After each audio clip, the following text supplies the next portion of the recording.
Hello, I'm Sebastian. Welcome to Nine Trees podcast. Today, I will summarize and review the book, The Myth of the Rational Voter: Why Democracies Choose Bad Policies. New edition by economist Bryan Caplan argues that many disappointing government outcomes are not accidents or simple failures of leadership.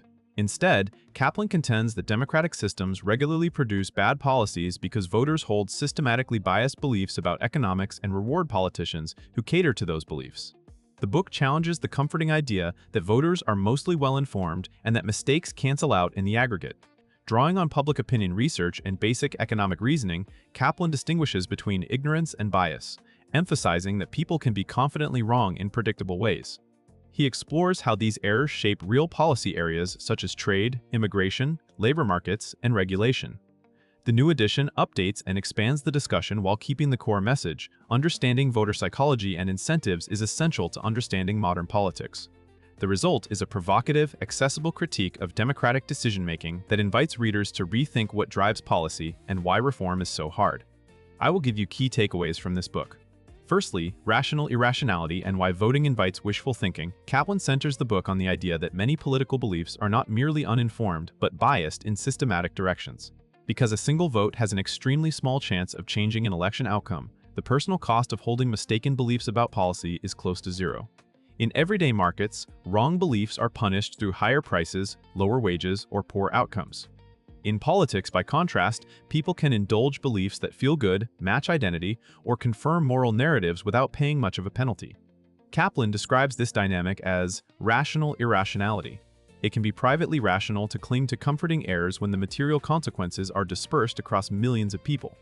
This framework helps explain why misinformation corrections and expert consensus often fail to move public opinion in durable ways. The chapter-level argument also clarifies why politicians may rationally pander to popular misconceptions rather than educate voters. If winning requires aligning with voters' preferences, and voters' preferences include certain false economic ideas, then policy will drift toward those errors. The topic reframes debates about civic education and media reform by suggesting that the problem is not only a lack of information, but also a demand for emotionally satisfying, politically expressive beliefs. Secondly, 4 core voter biases that distort economic policy choices. A major contribution of the book is a compact map of recurring public errors about how economies work. Caplan highlights 4 broad biases that tilt voters toward interventionist or counterproductive policies. The anti-market bias is the tendency to undervalue the coordinating power of prices, competition, and profit, and to assume that markets are inherently exploitative or chaotic. The anti-foreign bias reflects suspicion of outsiders, leading voters to overestimate harms from trade and immigration while underestimating gains from specialization and exchange. The make-work bias treats employment as an end in itself rather than a means to produce goods and services, encouraging support for policies that preserve jobs even when they reduce productivity and living standards. Finally, pessimistic bias pushes people to believe economic conditions are worse than they are, making them more receptive to heavy-handed solutions and more likely to blame broad forces like globalization for complex changes. Caplan uses these categories to interpret patterns in survey data and political rhetoric. The emphasis is not that voters are unintelligent, but that the errors have direction and persistence, which matters more for policy outcomes than random ignorance. By naming these biases, the book offers a diagnostic tool for analyzing why certain proposals remain popular despite weak economic foundations. Thirdly, why democratic competition does not reliably fix bad ideas. Many defenses of democracy assume that even if individual voters are mistaken, competition among parties and candidates should produce reasonable policies. Caplan challenges that assumption by focusing on incentives. Politicians who seek office are rewarded for telling voters what they want to hear, not for aligning with expert analysis. When popular opinion is biased, electoral competition can amplify rather than correct mistakes. Instead of a marketplace of ideas that selects truth, politics can become a marketplace that selects persuasive narratives. Caplan argues that organized interest groups matter, but he places substantial weight on voter demand. Special interests thrive partly because broad electorates tolerate or endorse flawed policies. He also explores the limited role of retrospective voting and performance evaluation, noting that voters may misattribute economic outcomes and punish or reward leaders for factors outside their control. The result is a system where superficial accountability coexists with deep misunderstanding. This topic helps readers see why technocratic reforms and better leadership slogans often disappoint. If the electorate holds strong misconceptions about trade, regulation, or growth, leaders who challenge those views face electoral risk. Caplan does not claim democracy is uniquely bad among all systems, but he argues it is not self-correcting in the way many civics narratives suggest. Understanding this limitation is key to explaining policy persistence, especially in areas where economists see large gains from liberalization, but voters remain resistant. Fourthly, bad policies in practice, trade, immigration, and labor market regulation. Caplan applies his framework to concrete policy domains where public sentiment often diverges from mainstream economic analysis.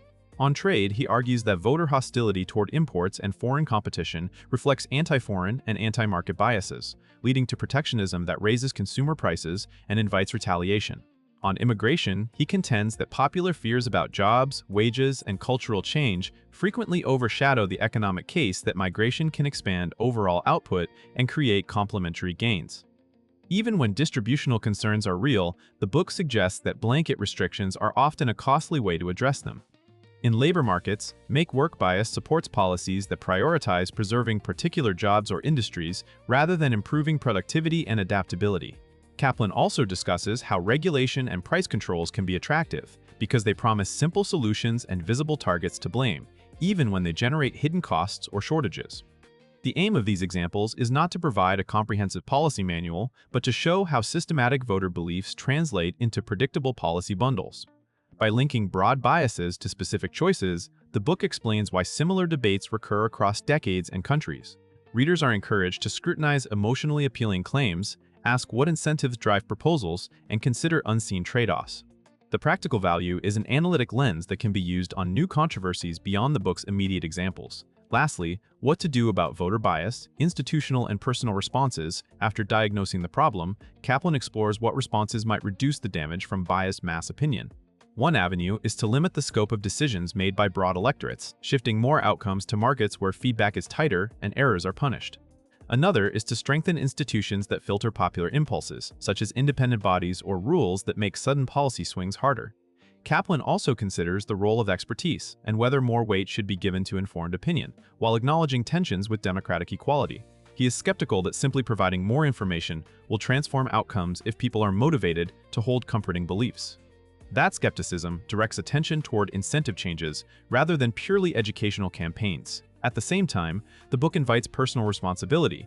Readers can practice intellectual humility, separate identity from policy analysis, and actively seek arguments from opposing viewpoints. Even if one person cannot fix the system, better individual reasoning can improve public discourse and reduce the spread of confident errors. The discussion also implicitly encourages a clearer understanding of what democracy can and cannot deliver, which can lower unrealistic expectations and focus reform on feasible improvements.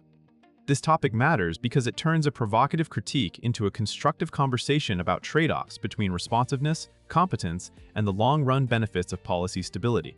In conclusion, this book is best for readers who want a rigorous but readable explanation of why elections so often produce disappointing policy, including students of economics and political science, journalists, policy professionals, and engaged citizens who feel that public debate routinely ignores basic trade-offs. It can benefit a reader's life by sharpening how they evaluate political claims. Instead of asking only what sounds fair or popular, they learn to ask what incentives are operating, what unseen costs might follow, and whether a belief is comforting rather than accurate. That shift in thinking is useful beyond politics because it trains skepticism toward narratives and a habit of checking outcomes against mechanisms. Compared with similar books that focus mainly on corruption, lobbying, or partisan media, Caplan's argument is worth buying because it centers the voter as the key driver and provides a clear framework of systematic biases that can be applied repeatedly. The emphasis on rational irrationality explains why better facts alone often fail, a perspective that complements rather than duplicates standard public choice accounts. Even readers who disagree with the prescriptions will come away with a more precise understanding of what democracy selects for and why reform is harder than it looks. If you would like to support Bryan Caplan, you can buy the book through the Amazon link I've provided in the podcast description. After reading the book, please let me know what you think and share your thoughts. See you around.